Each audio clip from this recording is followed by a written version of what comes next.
There's a battle outside and it's raging. It'll sure shake your windows and rattle your walls. But the times they are changing. Yes, they're changing.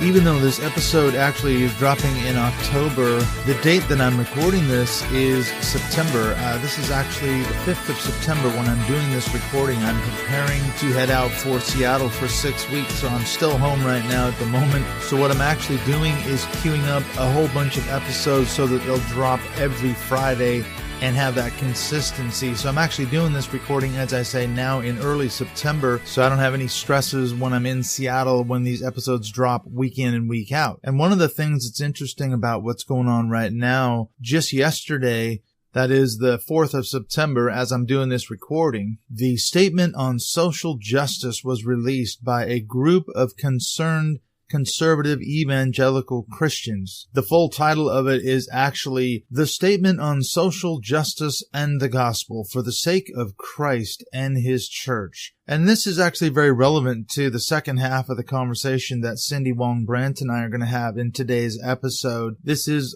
yet another case of embattled evangelicals who feel like they're being persecuted. And it is relevant to our conversation because if you recall, if you listened to last week's episode where we ended it, Cindy and I were talking about raising children within a Christian context. And the problem is, as she pointed out right at the very end, is that children who are raised, or we could use the word indoctrinated, within a system like evangelicalism. And again, it's not just Christianity that we're describing here. We could plug in any sort of controlling religion. And I've talked about before the similarities between the Abrahamic religions, Judaism, Christianity, and Islam. But in this specific case, this statement on social justice and the gospel has just come out when I'm doing this recording, as I say. And you just listen to the language in the introduction. They feel so embattled, and they feel like Christianity, at least in America and perhaps worldwide as well, is under attack and it's under threat. And doesn't matter what level you're talking about, they are under siege from a wide variety of ungodly and terrible forces. And they say, this is the opening statement, it says, quote, "In view of questionable sociological, psychological, and political theories presently permeating our culture and making inroads into Christ's church, we wish to clarify certain key Christian doctrines and ethical principles prescribed in God's Word." And it goes on to say, now listen to the language.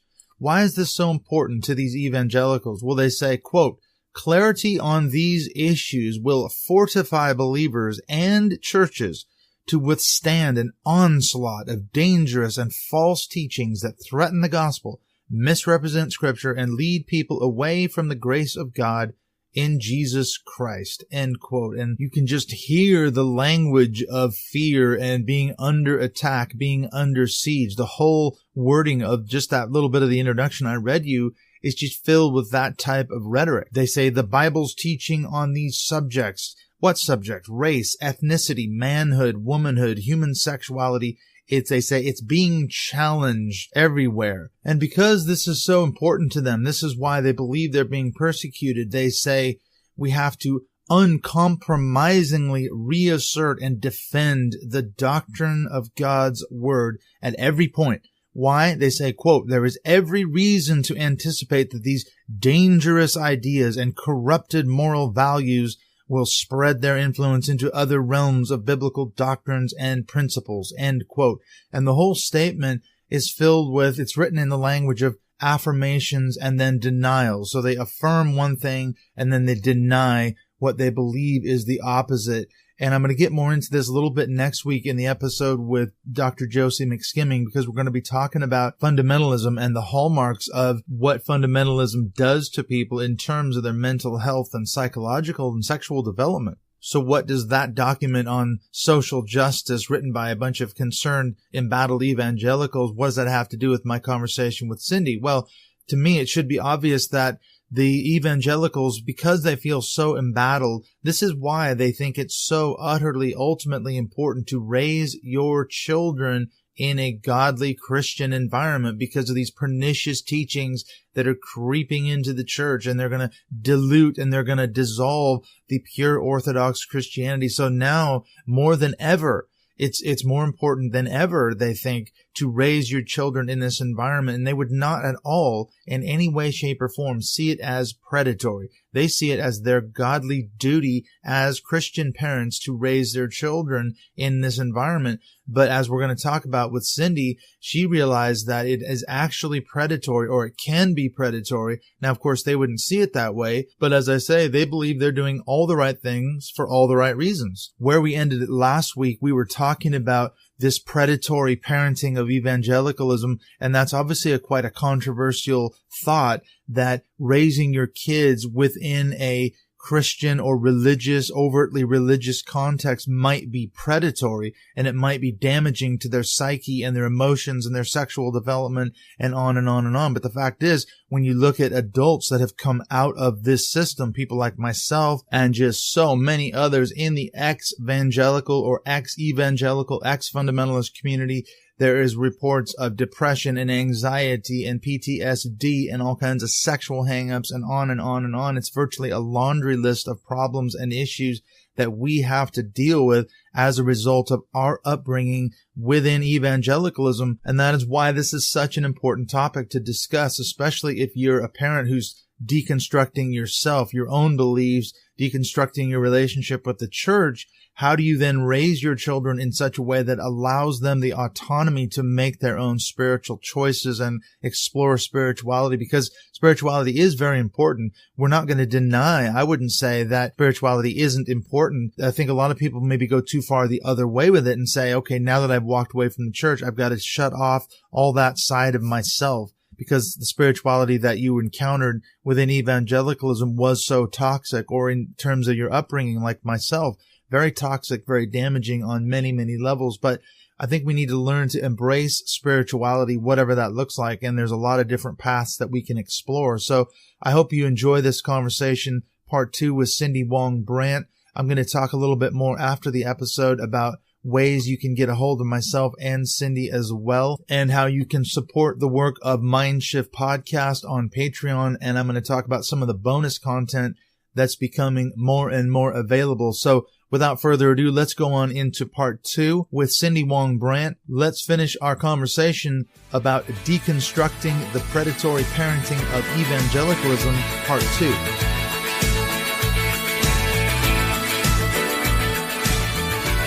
When you look at the statistics, they say child evangelism is hugely important because when adults grow to adulthood, they are less likely to convert once they're kind of set in their ways. But kids are much more open and malleable and suggestible.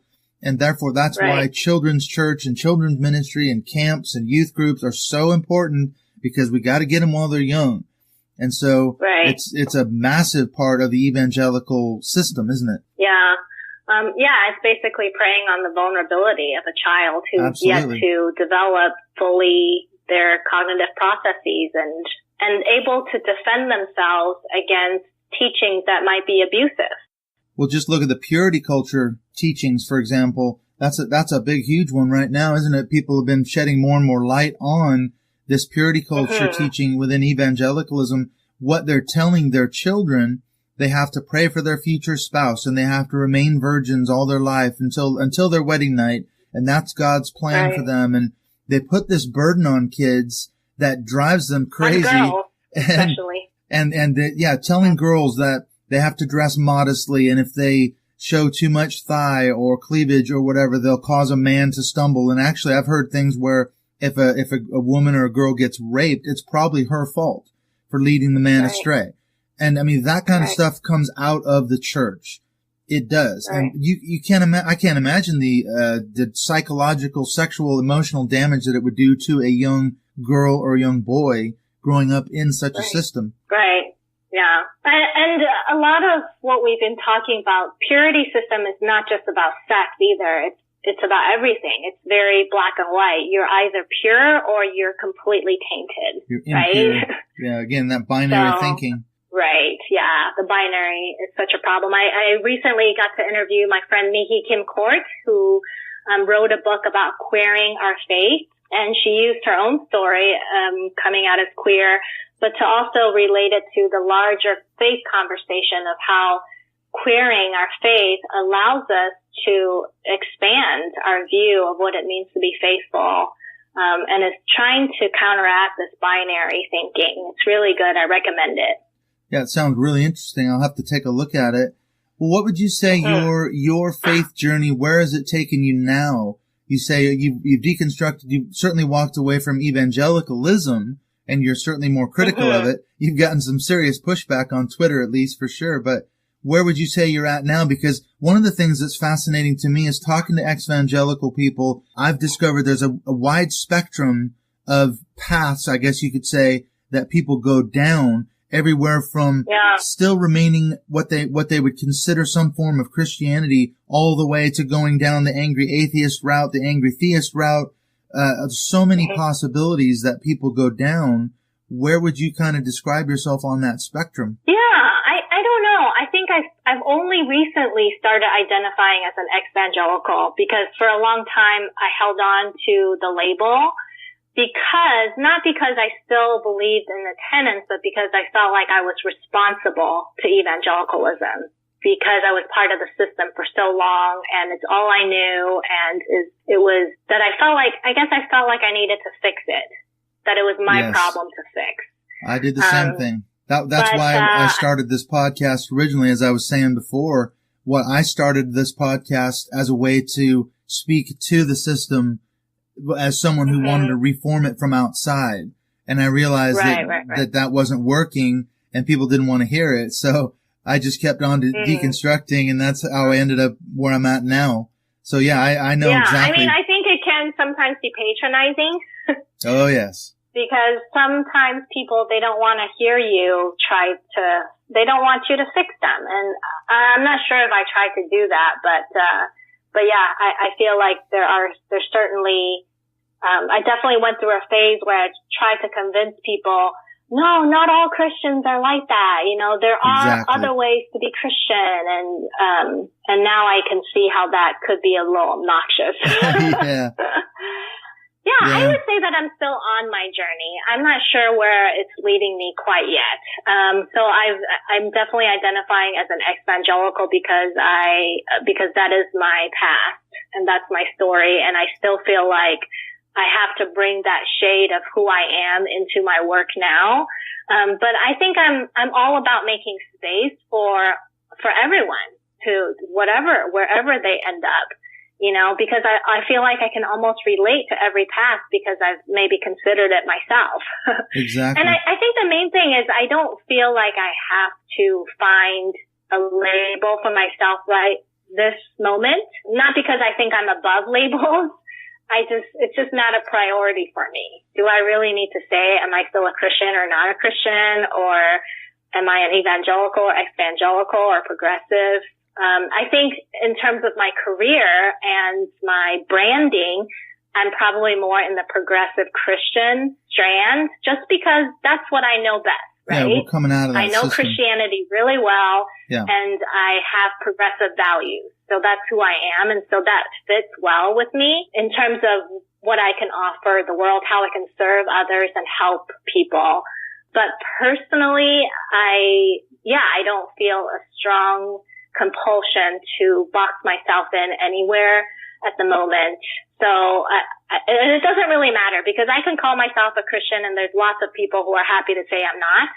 Yes, absolutely. You're a heretic and worse. Sometimes I feel like, well, what's the point? I can say whatever I want. People will not necessarily honor it anyway. So at least you have that freedom. Well, I've discovered in talking to a lot of people who come out of evangelicalism, that's where I've discovered this spectrum. And one of the things that I came away from doing this research and talking to so many people as far as where people go, they tend to, I wouldn't say it's not a progression. It's just we occupy different points along the spectrum at different points in our journey. And so, as you say, I started numbering these number 1, 2, 3, 4. I think I'm up to about 13 or 14 possible sort of paths And I say to people, okay, I started out as a number 1, then I moved to number 2, then I'm a 5 and a 6, now I'm a 13, so it kind of becomes this insider talk to like, which number are you? Where are you at on this spectrum? Because, yeah, it's not a value thing. It's so not what like, number would you say I'm at? well, you started out like me, a number 1, which is the person who has left the church but wants to reform it, really feels passionate about that. And then I moved to a number 2 on my list, which is a person who walked away from the church and never wants to go back ever. Just got sick of not being listened to and go, wait a minute, not only do I disagree with the fact that they're not listening to me, no one cares, I'm actually really starting to question some of the core doctrines here and some of the, key tenets about biblical inerrancy and some things like that. And then you start really sliding down the scale. So I don't know. I ended up as kind of an atheist agnostic, which is about number 5, number 6. But sometimes I'm an angry theist. I can be angry at God as well. So there's a lot of different, I don't know where you might fall, but I could send you the link to my article and, you can tell me where maybe you think you fall on the spectrum. Yeah. And I think the, experience of coming through such is violent the right word? A tumultuous faith shift. Yeah, I want to give myself a lot of permission to change again, right? Absolutely. I'm like, okay, I know from personal experience that you can change drastically. So I don't know what's going to happen to me 5 years from now. And I'm going to try to leave space for whatever is to come. Exactly. But, I remain committed to sharing the values that I have, and I remain committed to telling the truth and spreading love and doing good in this world. So this is part of your book project. Maybe we could go into why you wrote your book. Can you remind us again, what's the title of the book and sort of what's the thesis? What's it all about? Okay, yeah. So it's called Parenting Forward, How to Raise Children with Justice, Mercy, and Kindness. I guess for me, I look at this world and I look at all the problems that we face, and it's so daunting and overwhelming. And to me, I feel like one of the best ways that we can help and repair or make this world better is to start with the children, right? To think about how we can raise strong kids so that they don't have to grow up with the kind of problems that we grew up with, that we could break some toxic cycles of pain and shame and raise them better.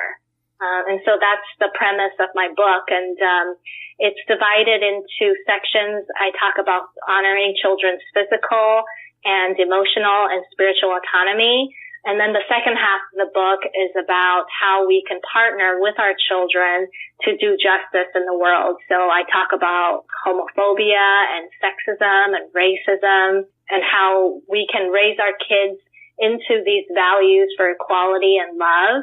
So that's, how to do justly to children and do justice with children in this world. So does religion play a factor in that? As you said before, as parents, we can't help but pass along values to our kids, even if we don't actually say, now listen, son or daughter, I'm about to teach you a value here. Now listen up.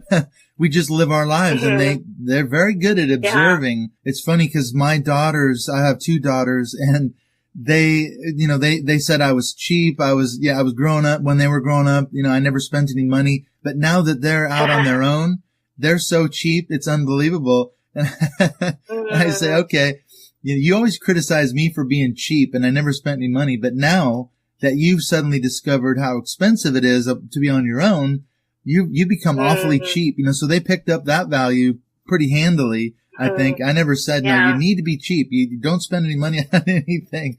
So we can't help it, as you say. But does religion play a factor? You can't help it, especially if you're in whatever religion you're in. If you're the parents, how do you not pass that along to your child? Well, I do talk about honoring our children's spiritual autonomy. I think that the job of parents is not to give our kids values or religion. It's to create a space that's safe enough for them to cultivate it on their own. And so I think that, it's okay. the thing about being a unfundamentalist parent is like you get to have your own boundaries as well. You get to be a human being as a parent as well, right? And so you are allowed to have your convictions and beliefs and faith values, but you also have to honor your child and let them develop their own. And part of that is telling them your story of what you believe, but also giving them the opportunity to, first of all, dissent to you, that they get to disagree with you. They get to have their own opinions and believe their own thoughts, and also exposing them to other ideas so that they have the opportunity to decide, to have more than one option, basically, what they want to choose. So I feel like it's not perfect. We inevitably have power and influence over our kids. And if we do it right, we have a lot of influence. If we gain our children's respect and trust, we have a lot of influence over them. But I think there are some steps and strategies that you can take to give them autonomy and agency, always checking our power over them, that we're giving our power away instead of dominating over them. Well, how much of it would you say is cultural? Because, for example, comparing the United States to where I live now here in Great Britain, in America, as you know, and I'm curious to find out how it's like in Taiwan, because here in the UK, we have, in high schools, they have religious education. That's just one of the classes that every kid takes through high school, and it exposes them to sort of all the major world religions. So yes, Christianity, but Islam, Buddhism, Sikhism, Hinduism. So they cover a section as they go through the school year, and no one religion is privileged over the other. Whereas I don't think in America they wouldn't have religious education. So and of course we see all the culture wars, as you mentioned before, from evangelicals that are fighting against evolution in schools and putting prayer back in schools and blah, blah, blah. Is it different in Taiwan, do you think, in terms of the culture? Yeah, I think so. And America has its unique history and the culture war dynamic that's there. Here in Taiwan, we're a very tolerant society, but we're also very authoritarian. And so there's that culture dynamic. And I think America is probably more authoritarian than Great Britain would be, would you say? Oh yeah, definitely. Yeah, we're far more secular society, even though weirdly we do have in England, in anyway, there is a constitutional connection between the state and the Church of England, but it's nowhere near like it is in America, with the intertwining of politics and religion and the church involved in the public sector like you see. You just don't see that here. And in Europe, it's even more pronounced. We just came back from a trip to France and Belgium, and we were sitting around the campfire one of the nights at one of our places we stayed in Belgium, and we got into a conversation with people from Holland and Belgium and France, and they were talking about in Europe, church it's just something people just go through the motions. It's not really a thing. It's just a cultural tradition, and it really doesn't play a part in most people's lives other than just maybe they might attend mass. So in Europe, it's even more pronounced. Yeah. I feel like I'm obviously very much against indoctrination and forcing religion on kids, but I am a firm believer in cultivating their spirituality, because I feel like as human beings, we are inherently spiritual, and also, especially children, I think can really benefit from some spiritual practices that help ground them in, just all the ups and downs of life, and how tumultuous this world is with the news cycle and the busyness of schedules. And so, I really appreciate some of the resources that people have for like mindfulness and, for children. And I think that some religious rituals, as long as it's not coercive and fundamentalist, I feel like can be very life-giving for children.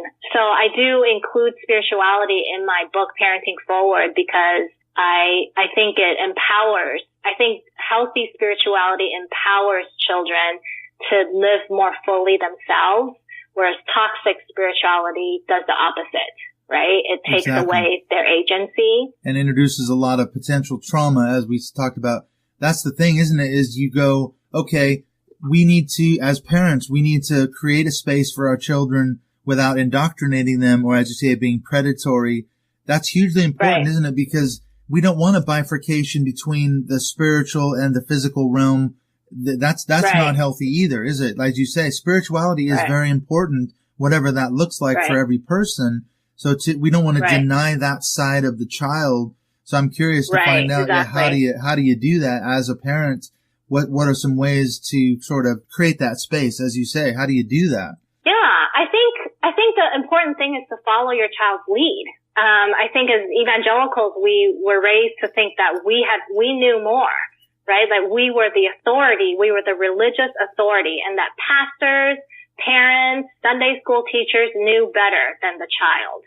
And I think we really need to go through a paradigm shift and understand that no, spirituality is democracy. Everyone has it. Right? And even a child has it. In fact, sometimes children can be even more spiritual because they haven't been told by the world that they can't be. Exactly. Haven't broken their spirit yet. Allow them, listen to your child, listen, because every kid explores these really deep questions. They think about life. They think about death. They think about who they are in this world, who they are in relationship to the people in their lives. They think about grief and loss and meaning, right?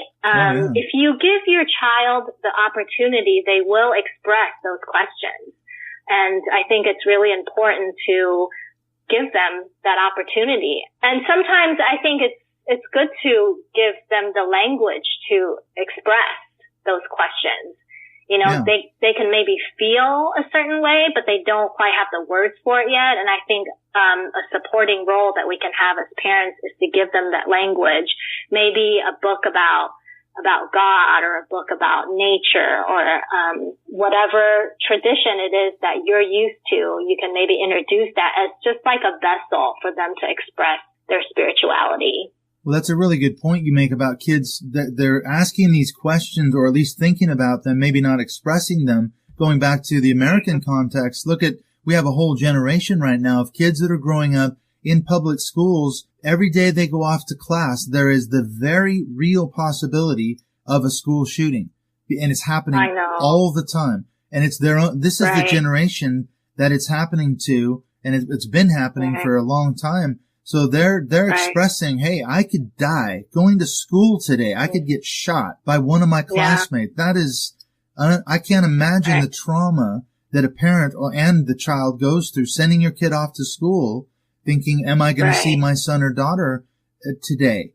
Because it's happening all the time. So these are big questions. They're huge, aren't they? We need to, as parents, we need to be having those kind of discussions about, well, what happens if you die today?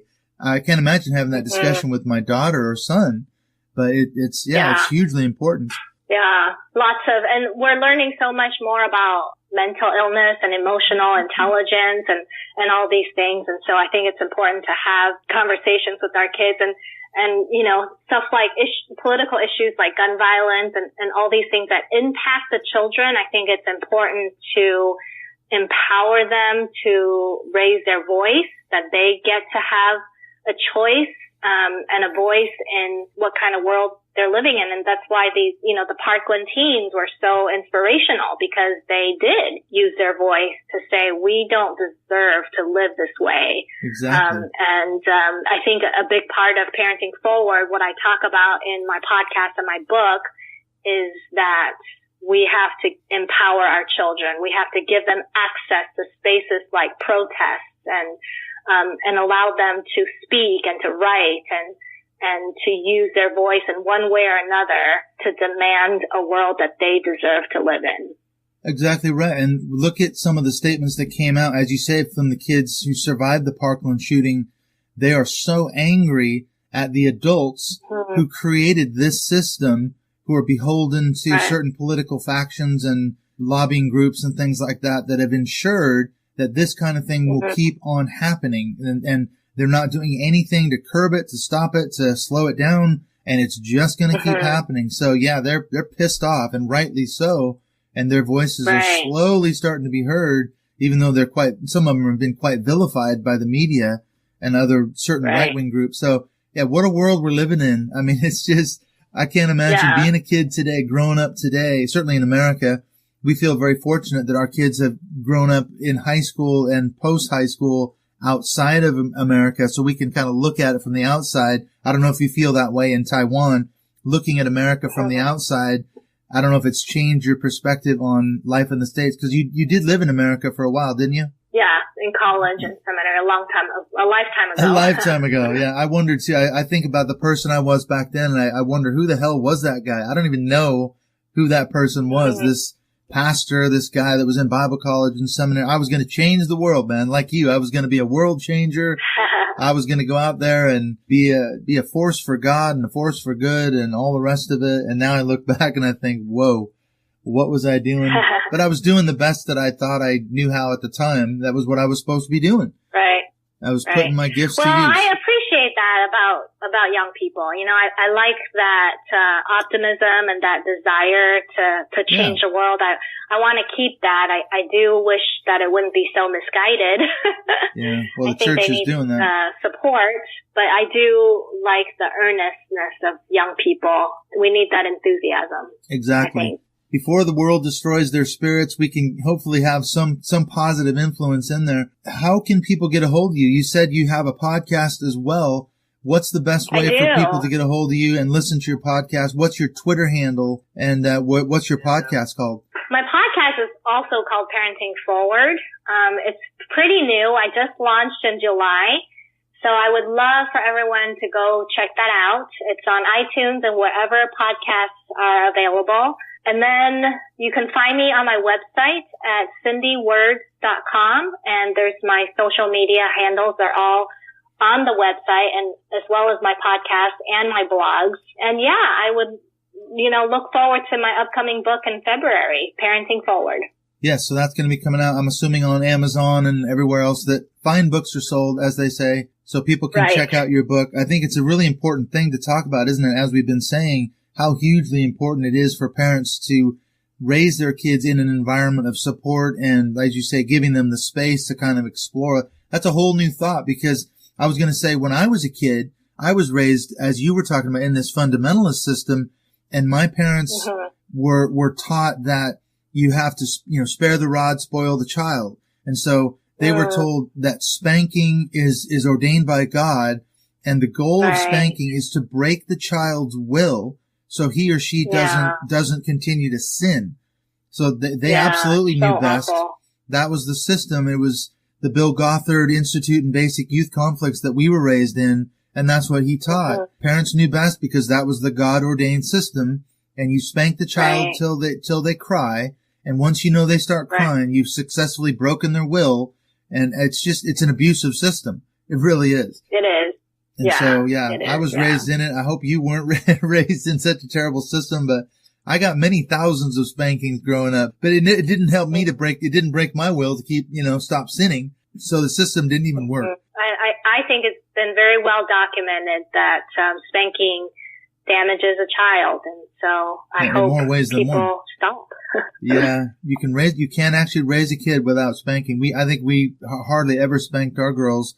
And we kind of had this discussion at a certain point. We were saying we need to go to alternative methods and, reinforce certain things without, you don't have to go down that route. You can talk to them. You can put them in quiet times. You can do different things that are not so abusive. There's lots of strategies. Yeah, absolutely. Yeah, if you can find me I also have a Facebook page called Parenting Forward, and I'm always offering resources and alternatives to gentle parenting methods. So, check out that for a lot of good resources. That sounds great. I'm really appreciative of you spending the time trying to get together. You're in the afternoon in Taiwan. I'm in the morning here in the UK, but we somehow made it work. We got the time zones together. So thank you so much, Cindy, for being a part of this show. It's been a great conversation. I've really enjoyed getting to know you, and I'm glad that we're friends on Twitter, and we can support each other on Twitter, if nothing else. I'll tweet something and, it may be inflammatory, but I'll respond to your tweets as well. So that'll be great. So I'm looking forward to more interaction for sure on social media. Thank you so much for having me. Yes. Thank you, Cindy, for being a part of Mindshift Podcast. I'm sure we'll stay in touch, and I'm interested to hear when your book comes out. We'll definitely put a plug in for that next February. Thank you.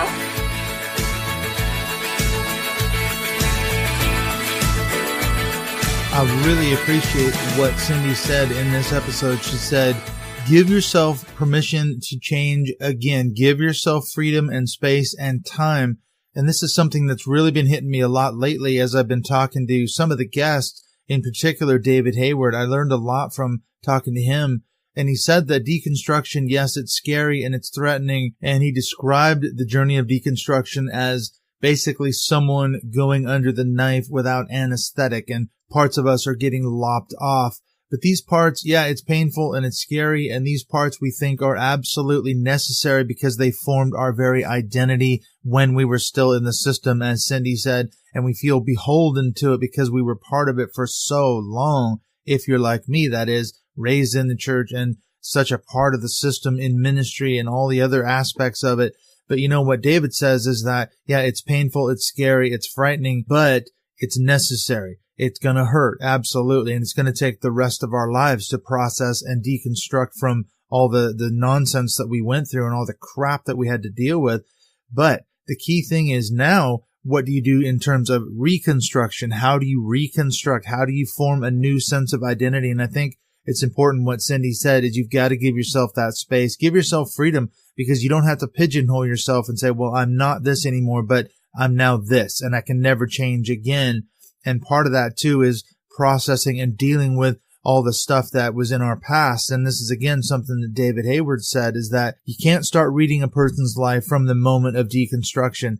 You have to embrace the whole experience. You have to include the backstory. And that's important, too, to realize that that's made us the person that we are becoming. It's part of our whole story. So I hope this has been a helpful episode, kind of helping you process, and especially, again, if you're a parent, because I get a lot of questions and comments around this subject of what do you do as a parent? Maybe your children have turned their backs on you because of the way you raised them within evangelicalism in this predatory system. And now what do? You're going to beat yourself up for the rest of your life, feeling horrible about how you raised your kids. You can apologize so many times, but if the kids don't want to hear it, what do? And people can be really tormented by this as parents of children who are older now, and the relationship is gone. So these are really tough issues. These are hard things that people have to deal with. But hopefully you've found a supportive and empowering community. That's the critical piece of the whole reconstruction element of this whole conversation. You've got to have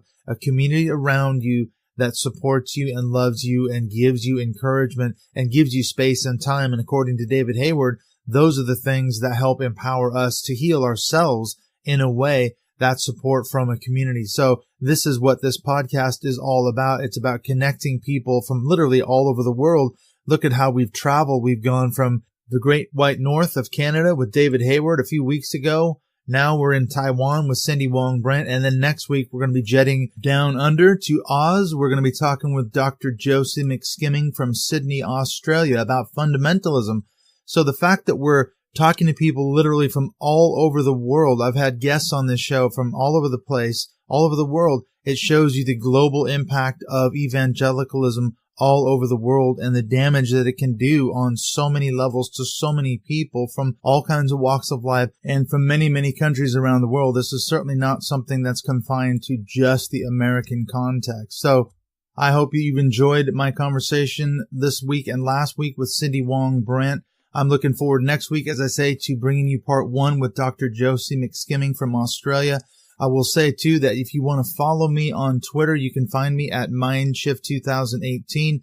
Also look for great bonus content, which is available for supporters of this show on Patreon. Not only can you catch early releases of episodes a couple of days before they drop on the Fridays, I usually drop them on Wednesdays on Patreon, but also there's some fantastic bonus conversations with people like Cindy, people like Chris Stroop, David Hayward, and many others, as well as my own thoughts. So there's a great amount of bonus content on Patreon for supporters. So again, you can find out the information for that link in the show notes. All right, I'm going to let you go. I've been your host, Dr. Clint Haycock. Thanks for joining me and Cindy Wang Brandt on this part 2 episode. I'm going to bring you next week. Don't forget part 1 with Dr. Josie McSkimming from Australia. So I will see you right here next Friday on Mindshift Podcast.